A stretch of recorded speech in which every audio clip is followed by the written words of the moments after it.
왜 서울, 특히 그 중에서도 약 40억을 상회하거든요. 팔고 싶으시나 팔지도 못하는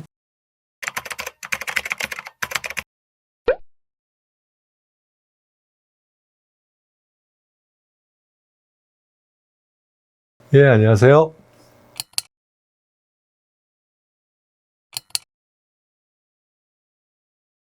첫 번째는 안정성인데요. 부동산 투자하실 때 왜 서울, 특히 그 중에서도 강남, 서초, 송파 이쪽 지역을 선호하는지 그 부분이 당연하게도 안정성 때문인데요. 한 번 정도 들어보셨을지 모르겠습니다만 노른자론이라고 있습니다. 서울의 그 핵심 지역을 노른자라고 하고 그 외곽 지역을 흰자라고 하는데, 노른자를 보호하는 흰자는 부동산 외풍을 맞았을 때 리스크가 있을지언정 이 노른자만큼은 이 흰자들이 보호하고 있는 역할을 한다. 이 이론을 특히 잘 알고 있는 분들이 이 자산가 분들이세요. 그 금융위기 이후에 2013년도 말까지 대세 하락기 때 제일 많이 컨설팅해드리고 도움을 드렸던 지역이 바로 이 지역이 있습니다. 강남, 서초, 송파 지역에 그때 당시에 10억 이하까지 떨어진 지역들이 있었다고 지금 말씀드리면 굉장히 놀라시거든요. 그때 실제로 낙찰가가 10억, 11억 이렇게 그 언저리에서 형성되었던 아파트 가격들이 많습니다. 지금은 가격이 조금 조정을 받고 있는 지금 국면에서도 다 30억이 넘어가니까요. 그들이 얼마나 그 지역을 선호하고 그 지역이 대변되는 것이 바로 안정성이다 라고 하는 부분들을 아실 수 있겠네요. 여력만 된다면 누구나 투자하고 싶은 지역이죠. 그만큼 트래픽이 많다는 소리예요. 항상 매수 대기자들이 있다는 것이죠. 부동산 경기가 좋아지고 여력이 되고 대출 규제가 풀리고 세금에 대한 부분들이 어느 정도 정리가 되는 시점이면 투자 대기하는 수요자들, 특히 많은 돈을 가지고 계신 자산가 분들은 언제든지 투자를 할 수 있는 그런 공격적인 성향이시기 때문에 그런 트래픽이 항상 존재하고 있는 지역이다. 그렇기 때문에 이 말은 안정성과 직결되는 부분이다. 안정성을 체크하는 부분은 부동산 경기가 좀 좋아질 거다라고 하는 선행지표임에는 틀림이 없거든요. 낙찰률, 낙찰가율로 대변되는 부동산 경매 지수가 앞으로 최소 1년 후에 부동산 경기를 미리 가늠할 수 있는 지표이기 때문에 부동산 낙찰가율과 낙찰률을 살펴보면 그런 안정성을 살펴보는 그런 바로미터가 되지 않겠냐라고 체크해 볼 수 있겠습니다.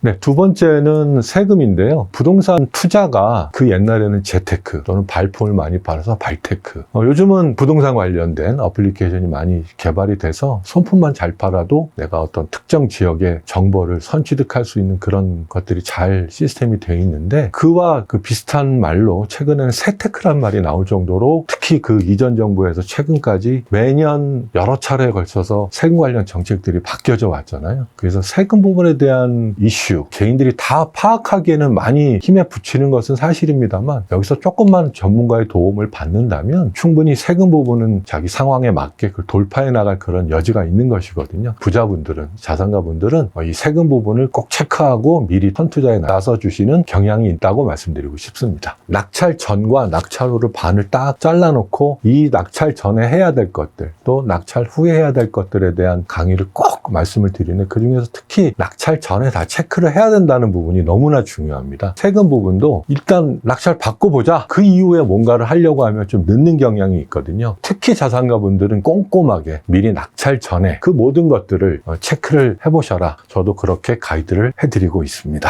요즘은 국세청에 들어가면 그런 무료 상담이라든가 이런 것들 시스템이 잘 돼 있는데요. 저는 개인적으로는 최소 3회 이상의 부동산 경매 투자를 꾸준하게 한 번에 끝이지 않고 하실 분들이시라면 최소 3군데에서 5군데의 세무 상담을 받으시고 나와 맞는, 내 컨디션에 맞는 세무사분을 옆에 두시고 내 조력자로 두셔라 라는 말씀을 꼭 당부드리고 싶습니다. 세 번째는 증여 부분인데요. 부의 대물림에 대한 여러 시각이 있는 것은 사실입니다만, 어렵게 일군 자기의 자산을 자식분들께 대물림하는 그런 부분에도 굉장히 신경을 많이 쓰시는데, 아까 좀 전에 말씀드린 세금에 못지않게 굉장히 중요한 부분이다. 이 역시 그런 조력자, 세무사분이나 이런 분들을 옆에 두신다면 크게 도움을 받으시는 부분이다 라고 말씀을 드리고 싶습니다.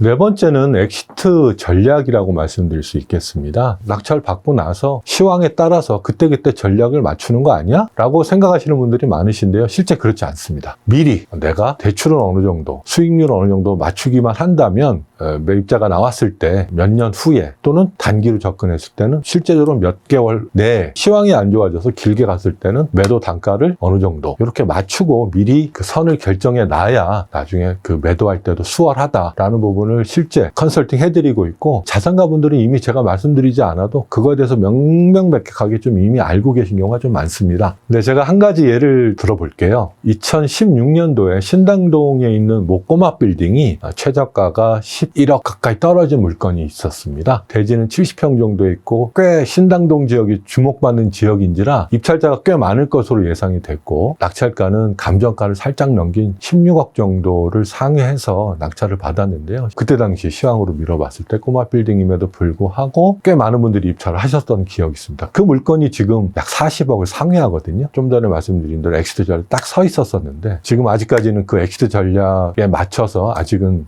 홀딩하고 계시죠. 근데 두 가지 케이스를 말씀드리고 싶어요. 같은 투자자인데 이분이 갖고 계신 지방에 있는 뭐 물건은 그 엑시트 전략이 없었던 나머지 쉽게 이렇게 매입을 하셨고, 엑시트 전략이 없었기 때문에 지금까지 팔고 싶으시나 팔지도 못하는 물건이에요. 그래서 그 한 투자자가 두 가지 물건이 너무 상이하게 다른 그런 케이스가 있었던지라 지금 이 자리에서 간단히 좀 설명드리고 싶습니다. 다섯 번째는 수익률입니다. 안정성과는 어떻게 보면 약간 반대되는 개념이라고도 보실 수 있겠어요. 사실 이 수익률이 담보된 안정성이라고 말씀드리고 싶습니다. 자산가들이 투자하는 지역, 아까 선호하는 지역을 좀 잠깐 말씀드렸잖아요. 강남 지역에 있는 꼬마 빌딩이나 건물인 경우에는 최소 3%만 돼도 최근에는 투자를 공격적으로 하시거든요. 그랬을 때 그런 3%의 안정성이 어떻게 담보되는가에 대한 확인은 어떻게 하느냐라는 부분도 많이 질문들을 해주시고 계신데요. 공인중개사분이나 중개법인들이 그런 꼼꼼한 조사를 하는 것처럼 저도 수많은 발품과 손품 또 직접 현장 조사를 통해서 확인하고 그런 것들 또 직접 같이 가서 확인시켜 드리고 있으니까 확실하게 알 수 있는 그런 시스템이 이미 갖춰져 있다. 검증되고 확인된 그런 물건만 추천받아서 투자하시는 거 좋다라고 말씀드리고 싶습니다. 지금까지 부자들이 부동산 경매 투자를 할 때 확인하는 5가지였습니다. 선택은 여러분의 몫입니다. 감사합니다. 똑같이 그렇게 주식으로 투자를 하셔서 손해를 나셨던 분이 또 한 분이 계세요. 굉장히 만족을 하셔서 그 이후에 모든 인맥을 거의 한 20, 30분을 소개해 주신 분.